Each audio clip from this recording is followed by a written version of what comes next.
Last night, Cenk Uygur posted a video where he and Piers Morgan discuss Israel's current war in Gaza. Cenk Uygur is notorious for making many false claims about Israel, and therefore I wanted to react to this video to see if any lies were said. Hope you enjoy. Because we thought that's a war crime. We can't go above 500 pounds because that's indiscriminate killing of civilians. Israel is dropping 2,000-pound bombs, and a lot of them are unguided. So here Cenk tries to make Israel look bad by saying that it drops heavy bombs that are unguided onto Palestinians. What he fails to mention is that most of these bombs are used to destroy houses where the Gazans have already evacuated. In fact, Israel tells the Gazans before it's going to drop the bombs so as to not harm any civilians. Furthermore, most of these heavy bombs are used to destroy Hamas tunnel networks. Also, funnily enough, Cenk says that due to Israel sometimes using unguided missiles, this somehow makes him the bad guy. What Cenk fails to mention is that guided missiles are only first invented during World War II, and it was actually invented by the Germans. Therefore, Cenk believes that any bomb shot at Germany by the Allies during World War II was a war crime, as these missiles were unguided. What that means is, I don't give a damn who it kills. I don't care if it's a terrorist, which, by the way, are mainly under the tunnels. What I laughed at was the idea that they killed 10,000 Hamas fighters. Well, No one we believes don't that. know. We don't know, but no one believes I that. challenged the Israeli spokespeople many times. They don't know, right? They don't actually know any of those stats, right? They believe that may be the kind of ballpark figure. It's not been denied by Hamas, so you have to assume it might be correct. But even if it is, that still means there are maybe 3/4 of Hamas left. Yeah, so first of all, IDF has shown through their own videos that the tunnels are largely intact. We know Hamas is in the tunnels, so in all logic and evidence indicates that they barely got any Hamas fighters. So Cenk just said that he believes that the IDF has barely gotten and killed any Hamas fighters, and as evidence for his hypothesis, he says that according to him, that the IDF has not been able to blow up any Hamas tunnels, and that most of the Hamas soldiers hide in the tunnels, and therefore, because of that, the IDF hasn't killed any of them. Yet, through a little Google search, we can see that the clips of the IDF blowing up vast Hamas tunnels networks. The question becomes, this has been a question I've raised many times from the start of this war, is after what Hamas did on October the 7th, what is morally justifiable in terms of a response by Israel? And I don't have the answer. I'm just curious what you think it is. So number one, it is not indiscriminate killing of civilians, and that is almost certainly what we had in Gaza. 85% of Gazans are now homeless because 70% of the buildings are either destroyed or damaged. So what they did was one of the biggest war crimes we've ever seen in our life. That is not a proportional response. So here Cenk accuses Israel of indiscriminately bombing Gaza, not aiming at the Hamas terrorists, and instead just shooting the bombs randomly, trying to maximize civilian casualties. This fact, or this statement, is very easily refuted with the use of simple statistics. Now let me show you what I actually mean. It is estimated that the Hamas terrorists make up 2% of Gaza's population. Yet, the Hamas terrorists make up around 33% of total deaths. With the simple statistics, we can easily disprove the fact that the bombings are indiscriminate, because if they were so, then the percentage of deaths of the Gazan population would be 2%. Yet it is 33%. This simple fact and simple statistics completely disproves this argument. Let's continue. Proportional response.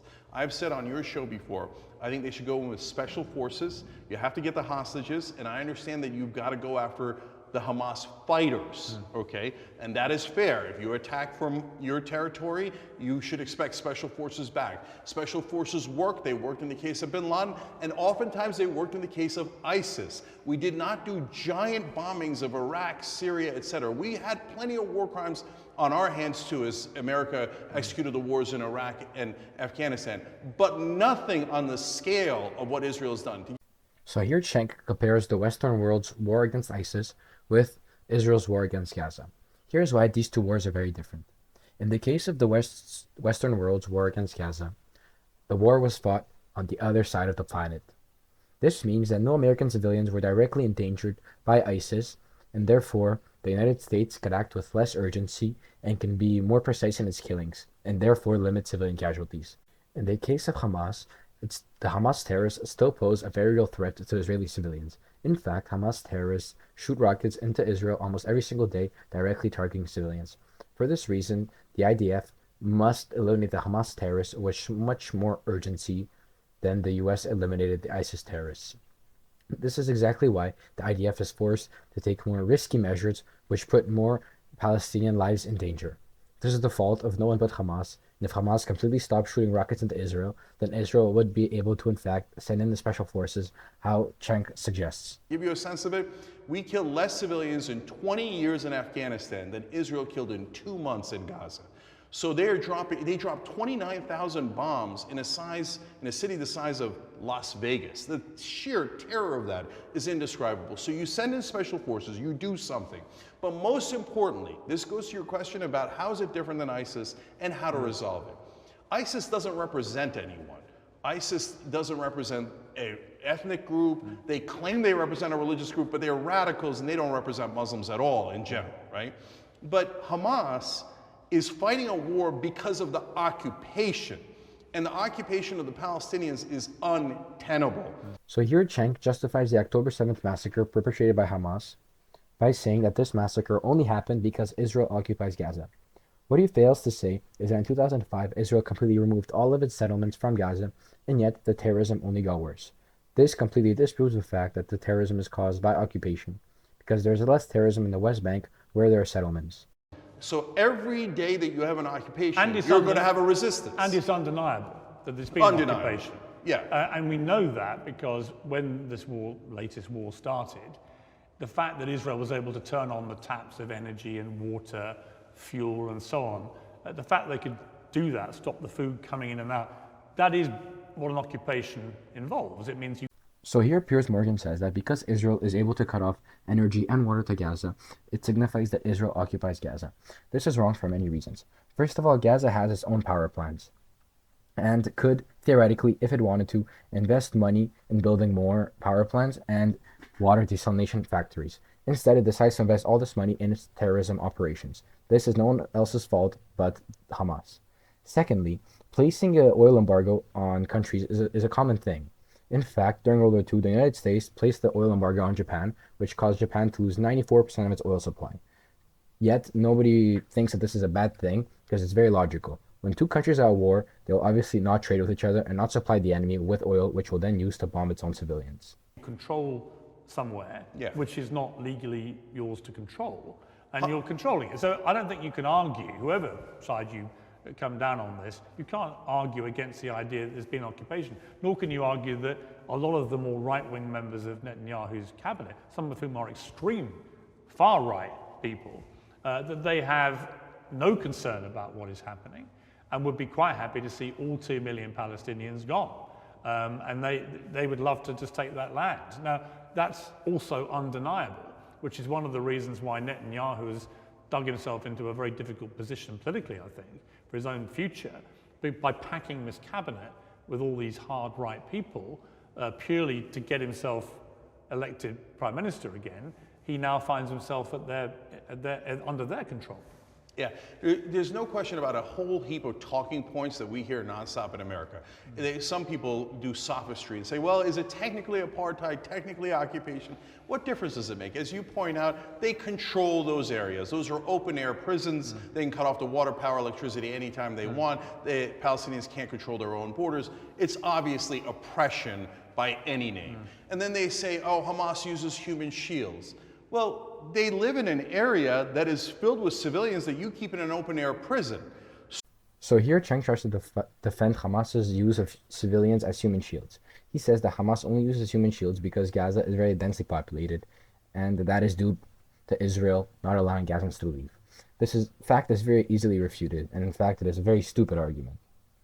Firstly, as we can see from this NATO paper, Hamas does use human shields, and it specifically tries to get the IDF to kill Palestinian civilians so it can then film those dead civilians and post it on social media for people to get angry at Israel for. Come and arrest me. But there is a real way that it can end. So you make a deal with the Palestinian Authority, and the Biden administration has finally woken up and begun to go in this direction, but which they I are applaud. totally discredited, No. riddled with corruption. That's right. But I'll tell you how you fix that problem. It's in one bundle. It's actually relatively straightforward. You take the Palestinian Authority, which you are right, is reputationally damaged, not just in Israel, but more importantly with the Palestinians for collaborating with Israel for all this time for the occupation. You make a peace deal with them, you do the two-state solution now. So here what Cenk says is that the only way to end this conflict will be to have a two-state solution. What he fails to mention is that less than 1/4 of Palestinians actually support a two-state solution. In fact, most Palestinians want one state, and in this state, they don't want any Jews. Or at least they don't want Jews to have the same rights as Arabs. There's also widespread support in Israel for what the IDF are doing in terms of response. So you have these two things running concurrently. Yeah. Netanyahu personally very unpopular, but what the IDF are doing under his command as Prime Minister is very popular. Yeah, so look, there's two issues. One is Netanyahu is in charge and we don't have elections and we can't get him out even though the Israelis want him. Second, want him to get out. The second issue is, you're right, it's not just an Netanyahu problem, it's an Israeli right-wing problem. So here Cenk says that the only reason that Israel is at war in Gaza is because of the Israeli right wing. This is just completely false. In fact, a recent poll shows that almost 60% of Israelis believe that Israel is not using enough force in Gaza and would like the IDF to use more force in order to exterminate Hamas. Yet, less than 2% believe that the IDF was using too much force.